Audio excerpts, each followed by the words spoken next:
Can you hear me? Okay. I think Andre actually did my talk when he talked about food as a love language. So my name is Ozoz, but a lot of people know me as Kitchen Butterfly. Yeah. So I'd like to talk to you today about my journey with food. So I'm completely obsessed with food. Not just eating, but everything to do with food.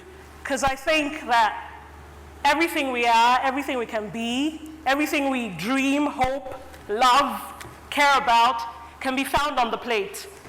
That's not my line, by the way. That's a line from one of my favorite authors, Janine Roth. She wrote a book called Women, Food, and God. So anyway, as Steve Jobs would say, life is about connecting the dots. And there have been a few defining moments in my life, all related to food and eating.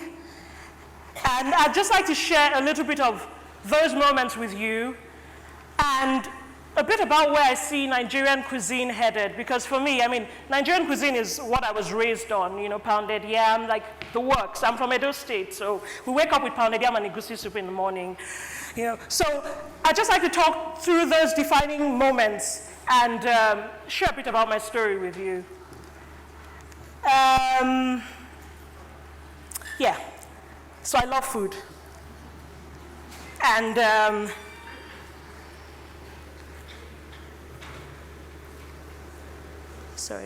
but I didn't always like food.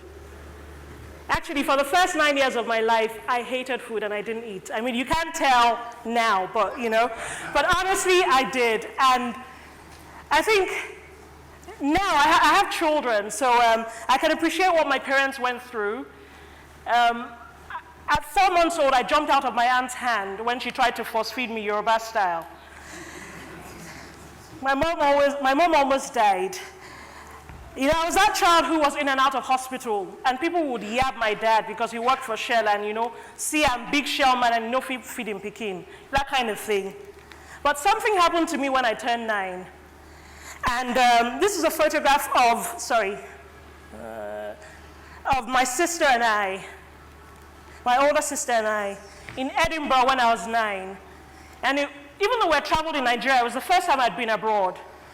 And, my dad took my sister and I. It was August, weather was warm, yeah. But I have 2 distinct memories of that time. And one of them is the taste of a green apple. I don't know, I can still taste it. The second one is my first meal, like the first thing I ate that I remembered. And it wasn't in any fancy place. It was actually in Wimpy's. Wimpy's was like the precursor to McDonald's, so fast food crap. And one day, my dad took my sister and I, we sat down, and I think for the first time ever, I felt hunger. And so when my meal came, hamburger, chips, Mirinda, as in I gobbled it up. And my dad was shocked, because it was the first time he had seen me eat without threat or tears. Like, there was no cane, there was nothing. And he was so shocked that he offered me a second one.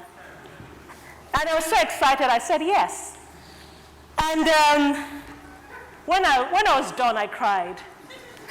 Because it was the first time I'd ever experienced that kind of fullness. And so what happened was that my stomach was stretched beyond its bounds, and I haven't quite looked back since, But I think for me the most important thing is that it was about discovery and possibility. Like, it opened me up to this whole thing that there's more to food. Like, this is actually something I could enjoy. I could invest time, energy, love in. And we came back, and my dad was a cook extraordinaire. Like, he made everything from scratch, and he didn't use Maggi or curry or thyme. So everything was from scratch. And my mom could cook too. But I think, like, when I think of food heroes, my father's up there. The next period of my life was really about time away from home. I think there's something that being away from home does to you. Like, it makes you romanticize where you're from. So in 1997, I left the University of Ife after 3 years. I got tired of ASU strikes. And I went abroad to study geology. And even though it was something I wanted to do, I was incredibly homesick.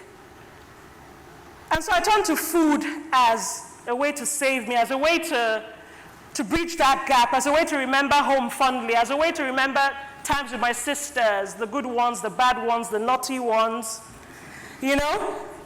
And so I started cooking, and what I would do was, I would get like jars of salsa or stuff, and I would read the ingredients. I was a scientist, so I would read the ingredients, and I would try and recreate that. And you know, food is very forgiving because like you can have something go wrong today and still try it tomorrow. And I think food has made me go easy on myself in that respect, that, you know, like there's nothing that you can't attempt a second time because like, what's the worst that could happen? What's the most that you could lose? And so in Liverpool, I turned to cooking. And then I moved back to Nigeria, and that just grew. But I think the next critical part of my life was in 2007 to 2011, when I lived in the Netherlands. And that was hard for me. It was hard because I was working in a place, and I felt out of my depth. I didn't feel like I fitted in, you know. There are people of different cultures, different races, different religion. And so I experienced a lot of internal challenge. This push to find out who I was as a person, what was important to me. There were so many things I felt were important to me, which really weren't. And in the end, it turned out that food came again to save me. Two things happened. And I think from those two, what I took away was that in all the ways we're different as people, that there's so many ways we're connected.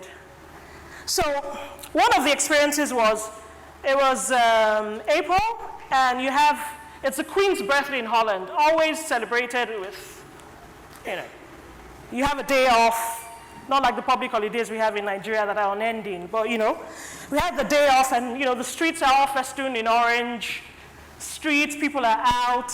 And this particular Queen's Day, and these are scenes from Queen's Day, I walked down the high street, the Langstraat, and there's a familiar smell. It was warm, it was inviting, but I couldn't figure out what it was till I got to this stand. And this guy was making something they call oliebollen, and essentially oil balls and just bits of fried dough. But you know what it was? It was puff-puff. It was puff-puff. There's plain puff-puff, puff-puff with raisins, with apples, filled with custard, but it was puff-puff. And I was shocked because who would have thought that I would travel like however many miles to find something that was familiar, that was comforting, that was, you know what I mean? And you know, it's amazing that everywhere in the world they have fried dough. Go to New Orleans, you have beignets.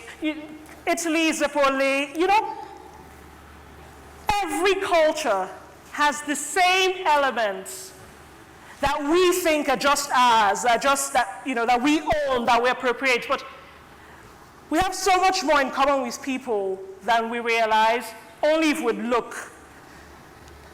The second thing was, I was at dinner with a friend, with colleagues actually, at an Indonesian restaurant. And you know, the Dutch colonized Indonesia. Yes, that's yes. And so a lot of the Dutch, part of Dutch cuisine has been impacted by Indonesian cuisine. And one day I was talking to this Brazilian guy, Santiago. He was my boss then. Not very nice, but you know. And we started talking about foods from home. And he was describing this bean fritter. And he went on and on and on. And I was listening with more intent. And then I said to him, that's akara. And he was like, oh yeah, we call it acarajé in Bahia, in the northeastern part of Brazil. And I'm like, huh? He says, yes, the slaves brought it in the 19th century. You know, and there's this whole story. But you know the difference with his story was, he talked about acarajé as something that was celebrated. Whereas in Nigeria, for us, it's just food. Like, we just shrug our shoulders like it's something so casual. You know, it's everyday stuff. But when the slaves moved to Brazil, they took acarajé with them. And it's actually a form of worship to a goddess, the warrior goddess Inyasa, who's Sango's wife. And she's the goddess of winds and of things that come to an end. You know, so for them, acarajé was a form of worship, but also a form of salvation. The next period of my life was moving back to Nigeria in 2011. And I think that was, two things happened. There's the frustration of seeing us eat eban soup. Like, it's good stuff. Like, jollof rice is great. All those things are good in themselves, but we can do more. Like, we're made of more. Like, we can imagine so much more on the plate. I mean, I think about cuisines like Thai cuisine, Vietnamese cuisine. They use the exact same elements. They have the exact same elements. They use pawpaw, mangoes, but they use them in such varied and such exciting ways that on the plate, you know, everything looks vibrant, everything looks appealing, because we eat with our eyes, we eat with all our senses, what we smell, what we hear, what we see, you know, and I think we need to move beyond just slapping the food on the plate, and we're all responsible. But just slapping the food on the plate and thinking that that's okay. No, that's not. It's not, because the same way we want to redefine IT infrastructure, the same way we want to build road networks, the same way we want to have transport systems, the same way we want to have amazing public health, the same way we want to be leaders. It's the same way we need to define, because our cuisine is an essential part of us. It's part of our culture, it's part of our history, it's part of our tradition, it's part of what we have to bequeath to the next generation. And I want to make a difference doing that. So in 2001, I moved back to Port Harcourt. And what I particularly like about being in Nigeria is that, you know, when the seasons change, you see it on the streets. You see the Malam in his wheelbarrow, and you know that carrots are in season in January. You see June plums. You see guavas. Like, everything we need to know about agriculture, we actually see on the streets. Like, it's all intertwined. Everything is mixed. Everything is together. And so I started writing more about food, more about Nigerian food. Because I realized that one thing, that we do a lot of things well, but one thing, like Dr. Jumai said, is documenting, having a reference, having a place where people can go and say, oh, this is how they do it. Even though we're a culture of loose estimation where put 2 spoons today of egusi, tomorrow you can put 1.5, like, it doesn't really matter. You know, but we have to have a way of chronicling for ourselves, of preserving our own records, what we're doing, what we've done. And so I started doing more with food. I started going beyond just chewing sugarcane to making sugarcane juice, which is the most, I mean, there's a word in Hausa, I think, it's called santi. Like there's something that you can't explain, but it's, I'm not even sure I'm doing a good job, but there's a deep, almost primal satisfaction when you drink sugarcane juice. Just take it from me. I started exploring things like what the slaves brought back when they came, when the slaves returned in the 20th century. They brought a style of cuisine called imoyo, where they use lime juice and green peppers and garlic to season food. And so I made this delicious plantain salad. So it's very simple things. You could use scent leaves, things that don't require us to, we're not talking about foreign things that we're importing. We're talking about things that are homegrown, home-developed, you know, that we can bring to the plate. And that's, for me, that's what reimagining Nigerian cuisine is about. Using what we already have differently. And then there's one thing I particularly like, and it's a distinction in Brazilian cuisine. And I think that's where I would ultimately like us to go. So there are 2 words, you know, alimenta, that's food that sustains you. It's food that, the way we eat, just normal, I'm hungry, I eat. And there's a word that's, I don't know how to say it properly, but I think it's comida. But it's food that nourishes the spirit and the soul. And I think that's where food can take us.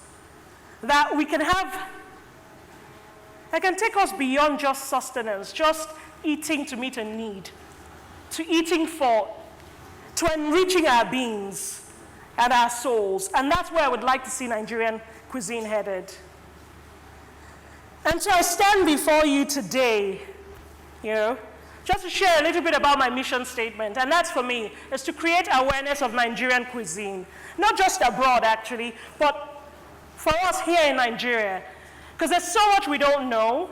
There's so much that we should learn.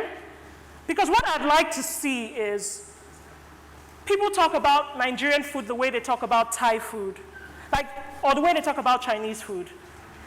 You may not have eaten Chinese before, but we all know fried rice, sweet and sour chicken.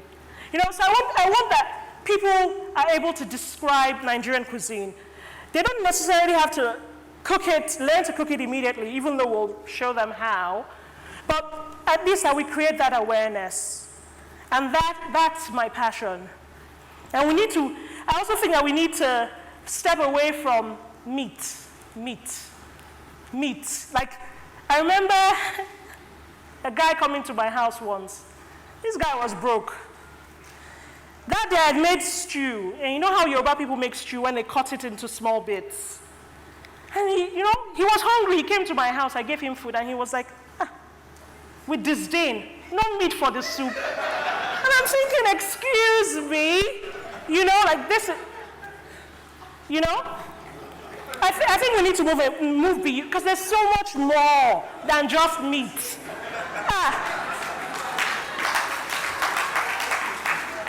And I also think that we need to think about seasoning and flavors, like Maggi. It's not terribly bad, but it's bad, Sha. And I think that there's so much more we can do, and we need to think about doing it. So, when I think about a future for Nigeria, in my mind, I think about different elements. Yes, I think about transforming our recipes and using more indigenous and local herbs and produce and all that. But I also think that at the root of it, we ought to be thinking about efficient and sustainable food systems. So everything from agriculture to preservation, everything from how we transport food to how we harvest, to how we manage post-harvest losses, everything to teaching the market woman about preservation techniques. In Nigeria, we have the sun, but we already preserve things, we preserve peppers, but there's so much more that we could preserve. Whoop, I'm almost out of time. I'd just like to share a little bit of some of the things I've done with street food. So this here is coconut and tapioca, bobozi, abacha, whatever you might call it. And I made a salad of it, freshening it with herbs and chilies, sesame seeds and salt. All things that are homegrown and local, nothing out of the ordinary. A little bit about Zobo. I see Zobo as the next cordial. We could totally ditch Ribena and make Zobo cordials and have Zobo Chapman instead. I see things like having a Zobo pepper jam that you could serve with, suya roasted vegetables at Christmas.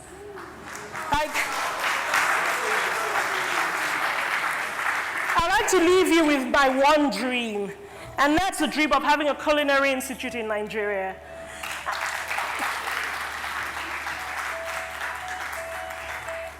This came to me a few weeks ago. I was at a writer's workshop in August with some of Nigeria's best writers, Chimamanda, Egosa Maswen, and this Kenyan guy, writer, Biavanga Wainana. And I write nonfiction, but Biavanga had given us a task to write a fiction piece, sci-fi. I only watch Food Network. But in the course of writing that piece, I went to a place in my head where I couldn't have gone to as a normal person. So I forced myself to think out of the box.